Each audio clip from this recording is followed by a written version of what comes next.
ఇది ఉత్తరప్రదేశ్‌లో షామ్లీ అనే జిల్లా ఉంది. ఇది ఢిల్లీకి 100 కిలోమీటర్లు నార్త్ వెస్ట్ ఢిల్లీలో. ఢిల్లీ నుంచి నార్త్ వెస్ట్‌లో 100 కిలోమీటర్ల దూరంలో ఈ డిస్ట్రిక్ట్ ఉంటది.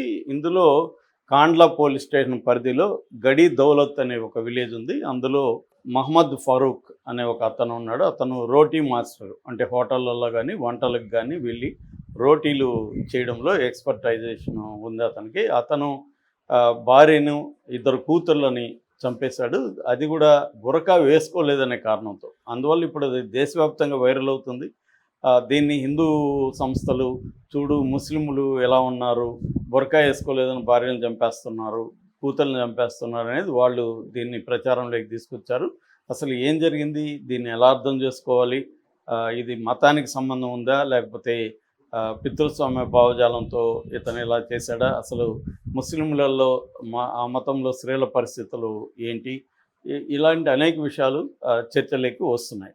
సో ముందుగా అసలు ఏం జరిగిందో చూస్తే యాక్చువల్గా ఏంటంటే 10 రోజుల నుంచి వీళ్ళ భార్య, వీళ్ళ ఇద్దరు పిల్లలు, ఈ ఈ ఫారూక్ భార్య ఆమె పేరు తాహీరా, అట్లాగే ఇద్దరు పిల్లలు ఆఫ్రిన్, సహరిన్. ఈ అబ్బాయికేమో 37 ఏళ్ళు, ఈ ఫరూక్ అనే అతనికి.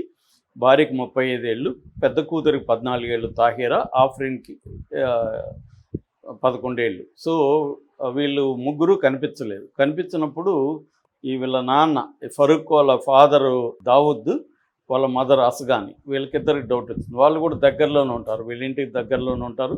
ఏమైందిరా అంటే అతను లేదు అక్కడ షామ్లీ అనే టౌన్ ఉంది, ఆ షామ్లీ టౌన్లోకి వెళ్ళారని ఇంట్లోనే చెప్పాడు. వీళ్ళ అమ్మ నాన్నకి చెప్పాడు. ఈ అమ్మాయిల భార్య వాళ్ళ తాహీరా ఉంది కదా, వాళ్ళ నాన్న అమీర్ అహ్మద్, అతనికి కూడా డౌట్ వచ్చింది. నా కూతురు ఫోన్ చేస్తే కూడా తీయట్లేదు, ఏమైందని. సో ఇలా ఈ డౌట్లలో నుంచి వీళ్ళిద్దరు అంటే ఈ ఫరూక్ వాళ్ళ నాన్న దావుద్, ఈ అమ్మాయిల తాహీరా వాళ్ళ నాన్న అమీర్ అహ్మద్ ఇద్దరు కలిసి ఆ ఊరు పెద్ద మనుషుల్ని కలిసి ఇట్లా వీళ్ళు ముగ్గురు కనిపించలేదు, అతనేమో ఇలా చెప్తున్నాడు అని చెప్తే, వాళ్ళు కూడా ఇతను అడిగితే లేదు అక్కడే ఉన్నారు, వాళ్ళ పని మీద అక్కడ పెట్టానని చెప్పాడు. సో వీళ్ళకి అనుమానం వచ్చింది. దాంతో పోలీసులకి పోయి కంప్లైంట్ ఇచ్చారు. సో వీళ్ళ తాహీరా వాళ్ళ నాన్న కంప్లైంట్ రాసిచ్చాడు, అమీర్ అహ్మద్. రాసిచ్చిన తర్వాత పోలీసులు రంగంలో దిగారు. వచ్చి ఇతన్ని పట్టుకుపోయి పోలీసులు అతన్ని కొద్దిగా కొట్టినట్టున్నారు. దాంతో అతను నేనే చంపేస్తాను ఒప్పుకున్నాడు. సో ఎలా చంపాడు ఏంటి అనేది ఇప్పుడు బయటకు వచ్చింది. అంటే చంపేసిన ఒక 10 రోజుల తర్వాత ఈ విషయం వెలుగులోకి వచ్చిందనమాట. సో ఎలా చంపాడు, ఎందుకు చంపాడు అనేది చూస్తే, ఇతనికి 5 మంది పిల్లలు, ఆఫ్రీను, సహరీను, అస్మీను, బిలాలు, అర్షద్.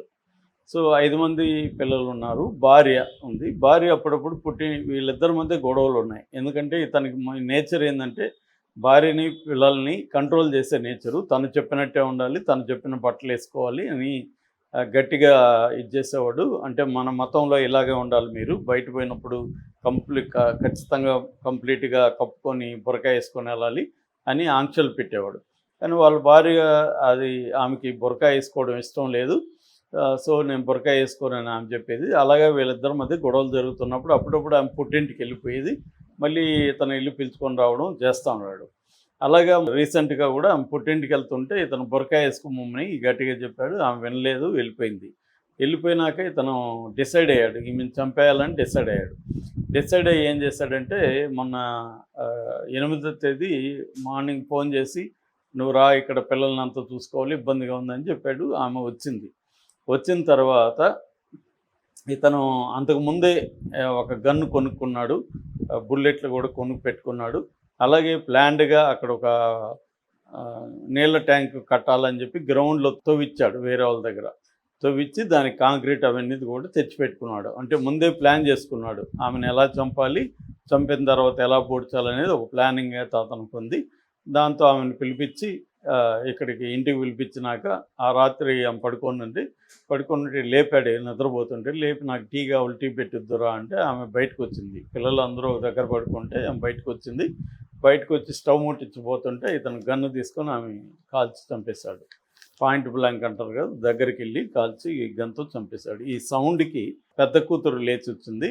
లేచి వచ్చేసరికి పెద్ద కూతురుని కూడా గన్తో కాల్చేశాడు.